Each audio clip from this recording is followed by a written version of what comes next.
up? This is Peanut Butter Wolf. Check out splashmagazine.com.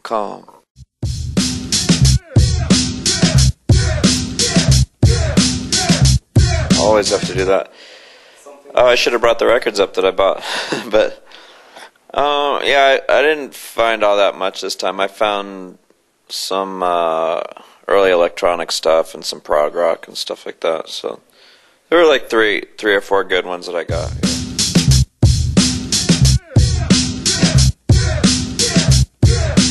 Yeah, you know, I actually shipped a bunch back already because we've been on the road for 12 days, I think, and I've been buying records at every city, so that's good. That's what's good about being on a bus rather than flying is you get into the city early and then you can just shop, you know? You sleep on the bus.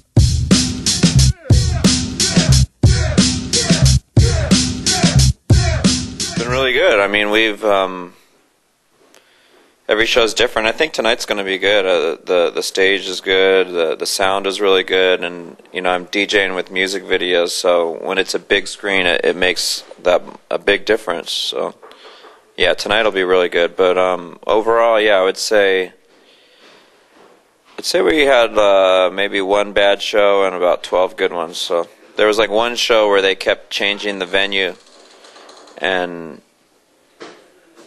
you know, a lot of people didn't know where to go for it, so it was a bad turnout, but it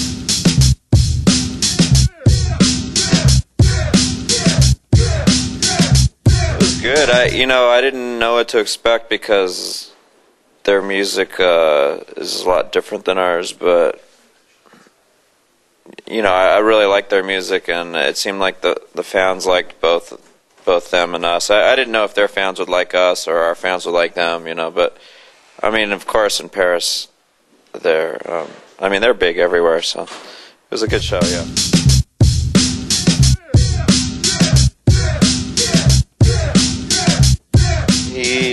He's been hanging out with Quasimodo in yesterday's new quintet, so next time we should have a show. It could be Madlib, yesterday's new quintet, Quasimodo, and DJ Rells. That would be a good lineup. Yeah, I mean, I'd love to have Madlib, you know, whenever we can, but he's been recording and stuff, so hopefully next time. I know, you know, the other thing for Madlib is he prefers to DJ and play instruments over rapping live, I think, because he hasn't released any new stuff of his rapping, so when he raps, he always has to rap the old songs, and he doesn't like doing that anymore. He wants to either rap new songs, which he doesn't have right now.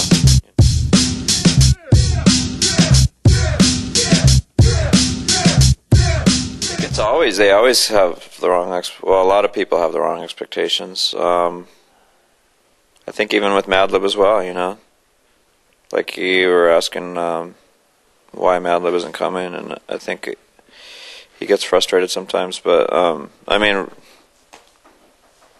you know, just that he doesn't have new stuff to rap. But for me, yeah, I mean, with the videos, I like to play all different styles of music and stuff, so if people come to the show just expecting to hear one type of hip-hop, you know, instead of hearing a lot of different things, then they might be disappointed, yeah. You know, I mean, it's been really overwhelmingly positive. Sometimes you'll read on the message board, people will complain, but, you know, the people at the shows are always having a good time, and they're always coming. You know, I think if people see James Pants and Dame Funk and myself on a bill together, I think they would know that there's not going to be any rappers on the stage. You know, we're not rappers. Stone's Throw is a music label that loves, I mean, I love hip-hop, and I integrate hip-hop in my shows, definitely, but it's not only one type of hip hop. It's, you know, I mean, I'll play like drum breaks and stuff, which is a part of hip hop, and of course I'll play 80s and 90s hip hop classics and some obscure stuff, but I'll play reggae music, and I'll play some electronic music, some rock music from the 60s and 70s, disco, funk, soul. You know, it's just, for me, it's kind of like digging, but with videos instead, you know.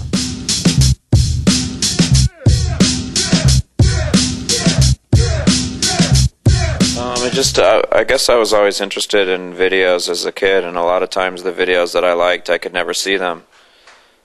So, like a song called Get Tough by CD3, it's a old school electro hip hop song, and when I saw that video I was really excited, but they'd never play it on TV, so it's kind of taking that concept, I guess, you know. It's playing some videos, like groups that people might know, like the Jackson 5, but like Dancing Machine, you know, like I have a TV appearance of them doing that. But I set it to the music. So it's just, yeah, just a lot of rare footage, I guess. So where you get all this stuff from?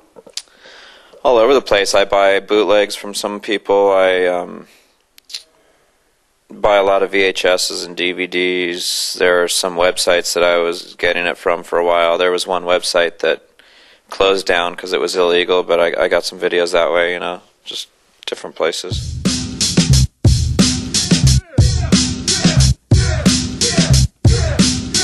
No, it's not.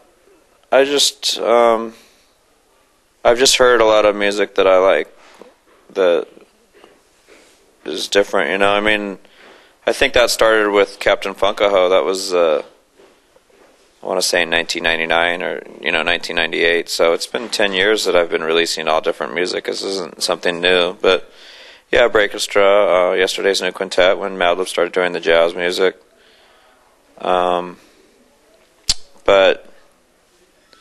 yeah, it just so happened that this year there were less hip-hop releases than normal. You know, I mean, we put out Guilty Simpson, we put out Percy P last year, and Metaphor has a new album coming out, so... You know, Stone's Throw is always going to stand for hip-hop, I think.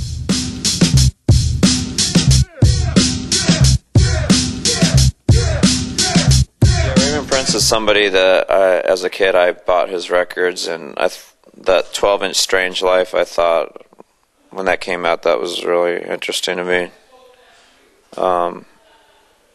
But with Arabian Prince, he put out a lot of 12-inch singles in the mid-'80s, but he never really put out an album of them, so I asked him if he was interested in doing like a compilation of all his old stuff, and he was, you know, he thought it was a good idea.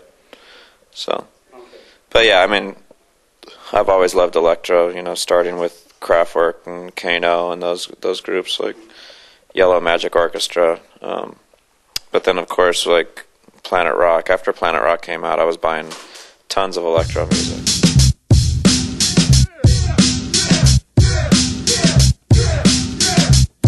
Well, the artwork is mainly Jeff Jank.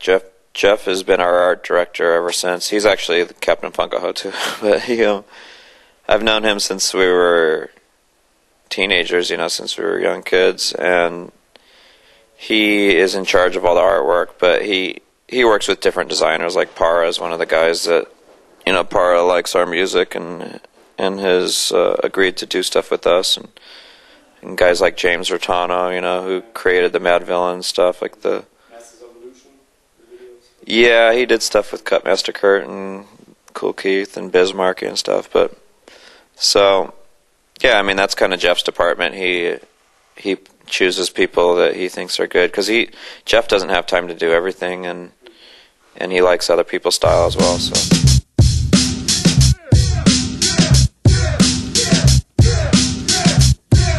Actually, he came to our show in Amsterdam a few days ago, and he said he's going to be in Los Angeles with his band, so we're going to meet up out there. But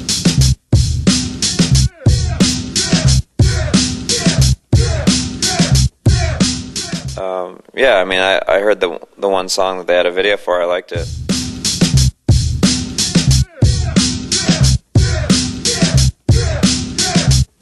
I don't know. I guess I never consciously decided where I was putting out groups from, but yeah, if I heard something that I liked from somebody that needed a label, you know, definitely. I know I've been talking to Hudson Mohawk, but he is doing some stuff with Warp now, but probably do like a little side project with him or something.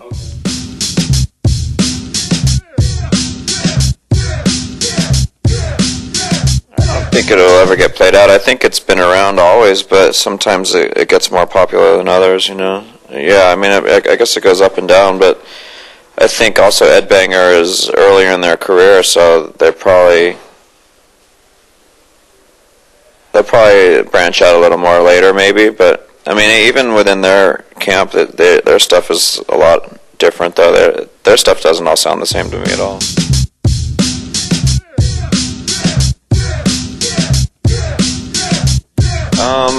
Yeah, Wild Child was actually at our show last night. He was out here in Copenhagen, so we were hanging out backstage, and yeah, you know, like we're all like really friendly still. I mean, like Rasco, I haven't seen him in a while, but I was actually just talking to 50 Grand from the Homeless Derelicts, and you know, Homeless Derelicts, to me, I think that's like one of my favorite records I've ever been involved with. Like their stuff, the EP that I released, I thought was, and the 12-inch that I released with them, I thought they were both really good. So Planet Asia, that was actually when I worked with Planet Asia for my Vinyl Weighs a Ton for my album, he was already putting out stuff with Fanatic's label, so out of respect to Fanatic, I didn't really pursue that. And then, you know, Planet Asia kind of went and did different things with different people. But actually, he's talking to Madlib. I think they might be working on a project.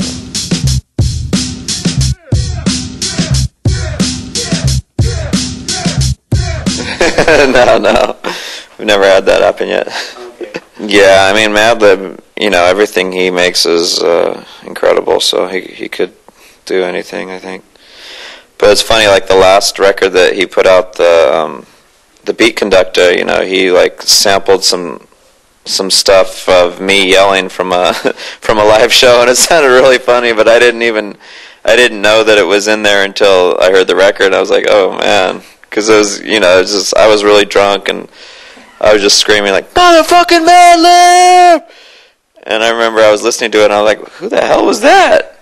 And then someone said, that was you, remember, at Winter Music Conference. So maybe if I heard that before it came out, that might not have happened.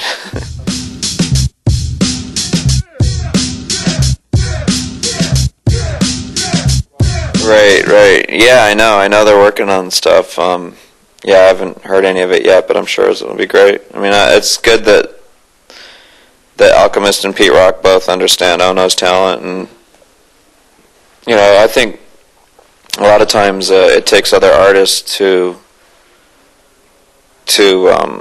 kind of get an artist out to other people as well. You know, I think like for me personally, I remember when I was in the group with Charisma, we were really trying to get signed to record labels, and Digital Underground, you know, they had just come out with the Humpty Dance, and they were really big, and they actually were telling everyone, like, you got to listen to this Charisma and Peanut Butter Wolf, you know, and that's how we got signed originally.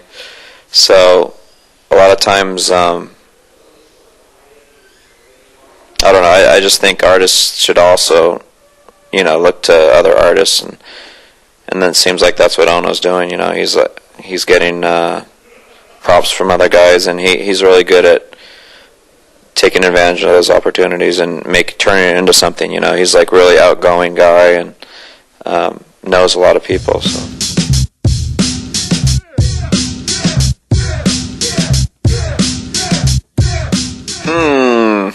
I've been recording lately. I've been like doing little songs here and there, but trying to figure out what I want to do with it. Like I prefer doing remixes for people and things like that. But yeah, I would like to do another album.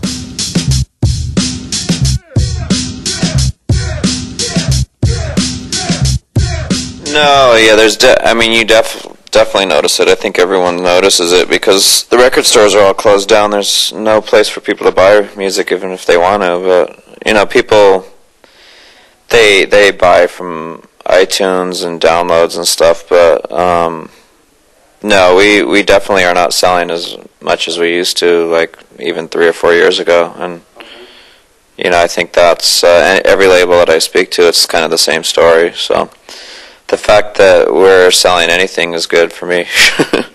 I mean, you know, we sell a lot of stuff on our website, on stonesthrow.com, like course, like T-shirts and stuff like that. But you know, like we've been doing box sets and just a lot of specialty items, I guess, like the toy with Kid Robot and things like that. You know, just I think. What's that? Some surplus value for the... Yeah, I mean, yeah, because our fan base is not very big, but it is loyal, like you said, and they really want everything, kind of, you know.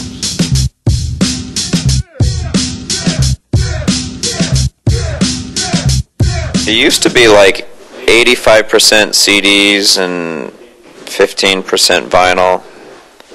And now it's like CDs and vinyl are about the same, and digital is more than both of them. Before, like, digital was very small too, so.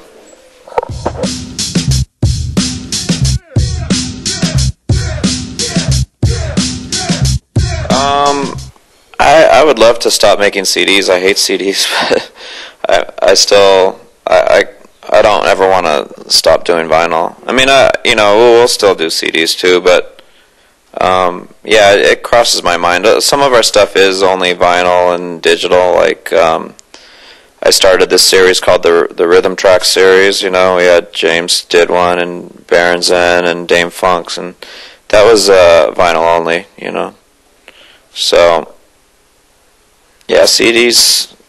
I just never liked CDs really.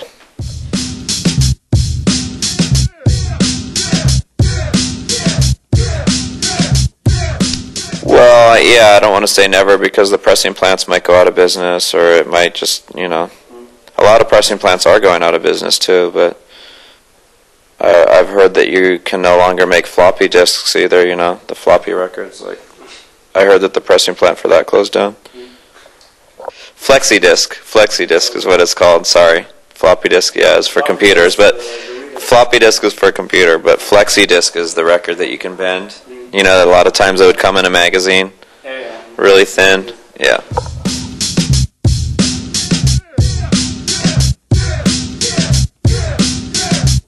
Yeah, in terms of the sales, it's Mad Villain. That's like the one that everybody bought. You know, that's the one everybody supported. Other than that, in terms of like personal, yeah, I don't answer that question ever, or try not to.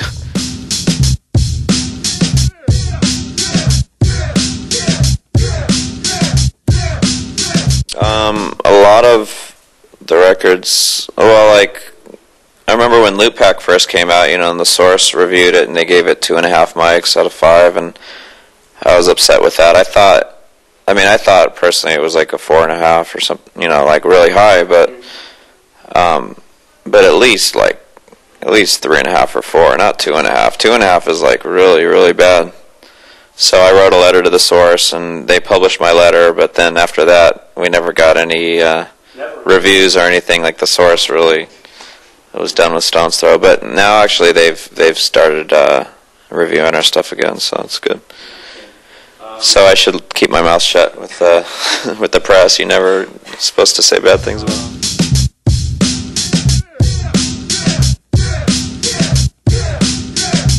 Having hit records.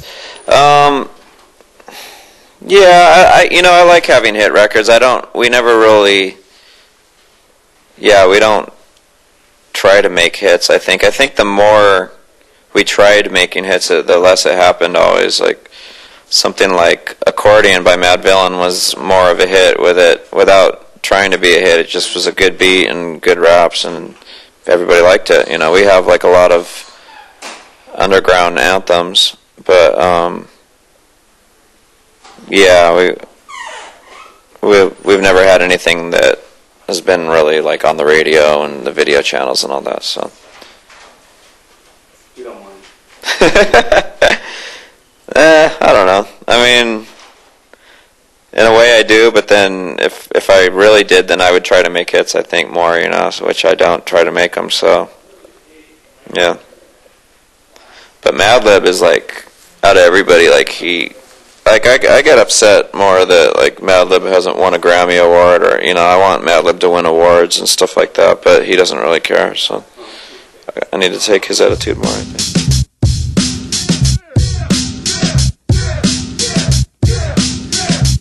I'm not on tour that much, though. Yeah, it's a good question. I do a lot of shows. Like, I'll do a lot of one-off dates. Like, I'll go to, within the United States, I'll go to Chicago and come back, and then I'll go to Miami and come back and stuff like that, New York. But as far as tours, I don't tour that much. Maybe Europe once a year, and then U.S. once a year, and Japan once a year. But it's not, it's not that much. But when you have the BlackBerry and you're checking your email and all that, it's fine. A lot easier. The only thing that suffers is not able to be in the studio and stuff, But most of the artists I work with, they do it all in the studio on their own. They don't need me.